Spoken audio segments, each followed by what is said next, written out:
Cara menyusun RPP Kurikulum 2013. Assalamualaikum warahmatullahi wabarakatuh. Perkenalkan, nama saya Mita Indrasari dari Prodi Pendidikan Biologi UIN Sunan Kalijaga Angkatan 2018.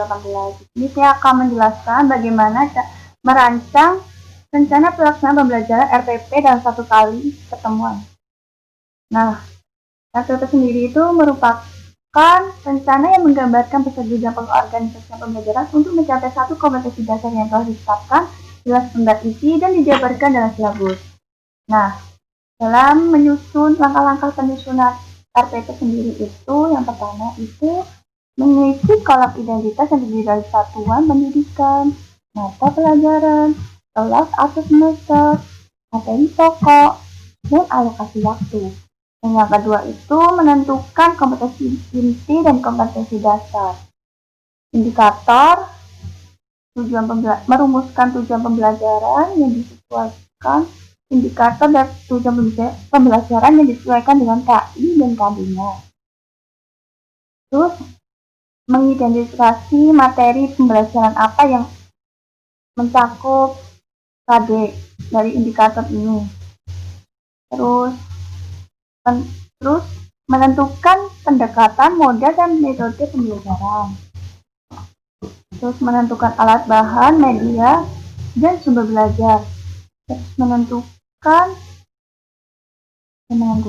menjabarkan langkah-langkah kegiatan pembelajaran yang terdiri dari kegiatan pendahuluan, kegiatan inti, dan kegiatan penutup.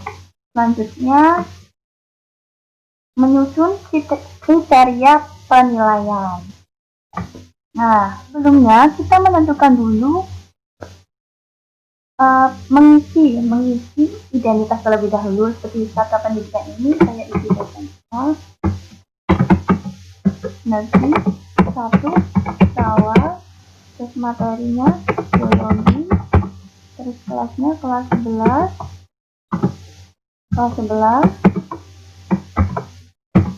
semesternya semester 1, materinya struktur dan fungsi jaringan pada tumbuhan. Alokasi waktunya sendiri dalam kelas 11 itu ada 4 jam tiap minggunya. Nah, dalam 1 jam pelajaran itu ada 45 menit, jadinya 4 dikali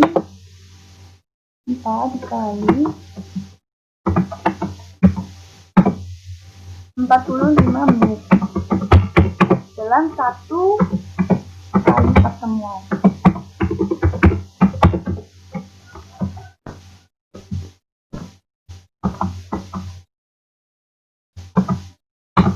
Nah, kompetensi intinya ini saya ambil dari silabus. Dari silabusnya kita copy, terus kita terapkan.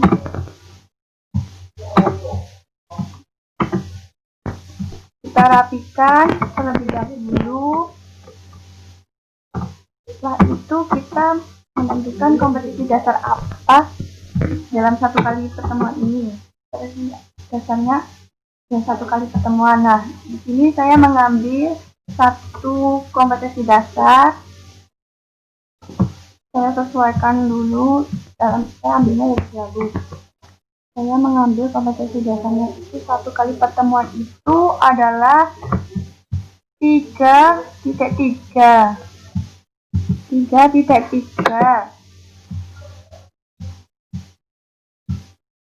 Untuk 1 kali pertemuan. Nah, selanjutnya menentukan indikator dan tujuan. Indikator dan tujuan ini disesuaikan dengan kompetensi inti dan kompetensi dasar yang telah kita ambil. Indikatornya, saya sudah membuat indikator di silabus. Nah, ini saya mengambil beberapa karena saya hanya mengambil 1 kartu saja.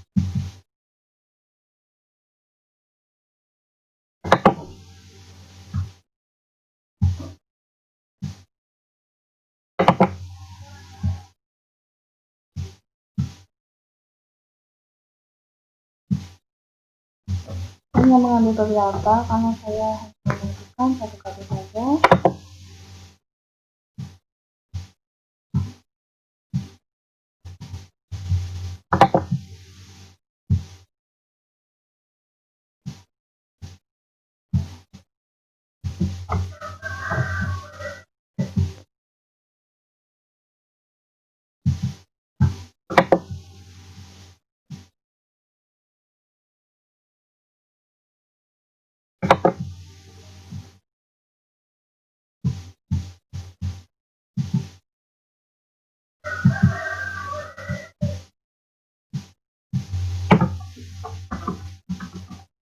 Nah, tujuan pembelajaran ini tinggal kita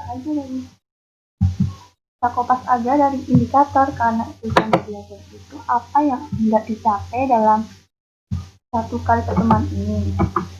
Nah, setelah mengikuti pembelajaran materi tersebut dan jaringan ada pilihan, siswa mampu kita kopas aja dari indikatornya. Terus selanjutnya itu kita mengidentifikasi materi pembelajarannya dari indikator dan tujuan telah kita susun tadi. Materi pembelajarannya saya ambil dari sini, saya kopas aja di LPP yang telah saya buat, saya lebih mudah. Nah, di sini dalam materi pembelajaran ini sudah mengikuti macam-macam jaringan, fungsi, ciri-ciri jaringannya.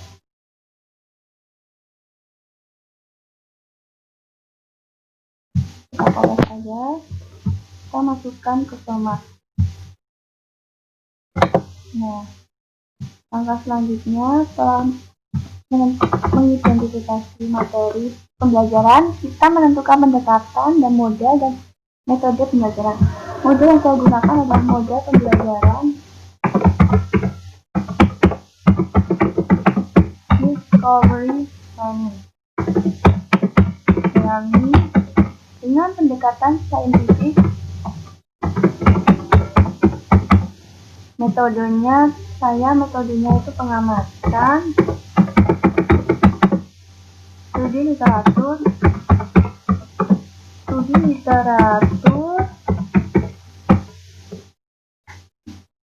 terus diskusi kelompok, terus presentasi. Nah, alat bahannya sendiri saya menggunakan laptop, papan tulis, spidol,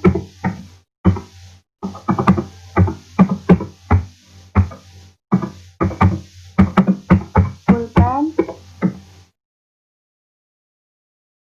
kertas. Nah, medianya yang dipakai itu LCD. Sumber belajarnya sebenarnya saya sudah menentukan itu semua di silabus, sudah lengkap. Kita kopas aja sumber belajarnya saja. Kita kopas sumber belajarnya, kita masukkan ke sini. Kita rapikan dulu.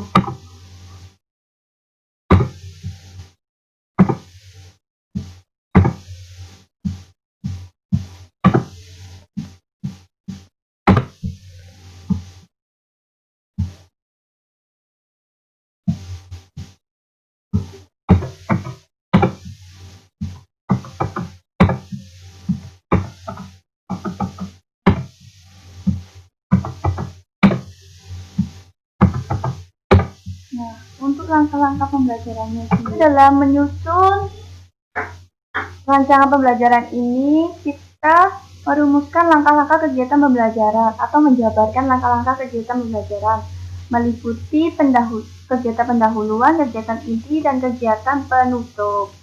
Nah, kegiatan intinya, langkah-langkahnya saya ambil dari RPP yang telah saya buat saja, saya lebih mudah.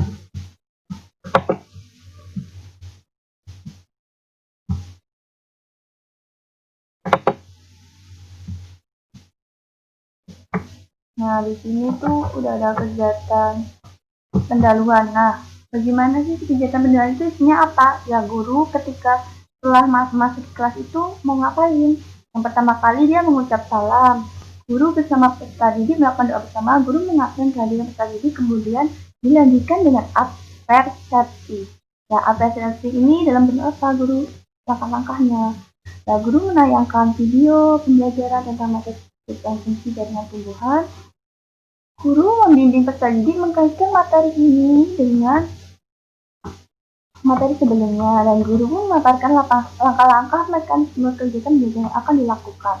Guru membagi peserta didik menjadi 4 kelompok. Nah, dalam kegiatan pendahuluan ini, alokasi waktunya itu 15 menit. Nah, selanjutnya itu kegiatan inti. Nah, kegiatan inti ini ini adalah langkah kegiatan pembelajarannya. Karena ini menggunakan pendekatan saintifik, jadinya itu menerapkan 5M, yaitu mengamati, menanya, mengumpulkan data, mengasosiasikan, dan terakhir mengkomunikasikan. Nah, ini adalah penerapan spesifiknya. Nah, kalau yang ini tuh sintaksnya.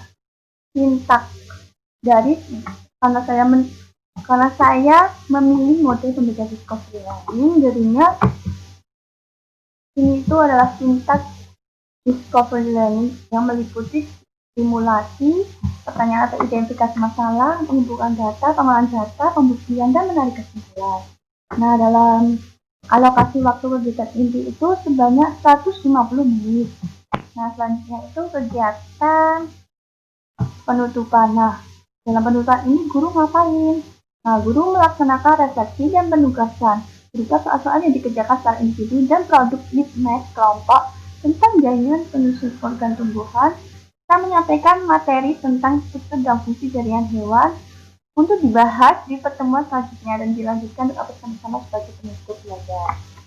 Nah, dalam alokasi waktu kegiatan penutup ini 15 menit. Nah, selanjutnya itu adalah menyusun kriteria penilaian. Nah, penilaian ini saya menggunakan aspek penilaian kognitif yang artinya pengetahuan, afektif, sikap, dan psikomotorik yang artinya keterampilan. Nah, teknik penilaian dari aspek penilaian kognitif atau pengetahuan itu berupa tes tertulis. Instrumennya adalah soal-soal. Instrumennya ini soal pilihan ganda dan esai. Tertulis terlampau. Nah, afektif atau sikapnya sendiri, saya menggunakan teknik penilaian observasi.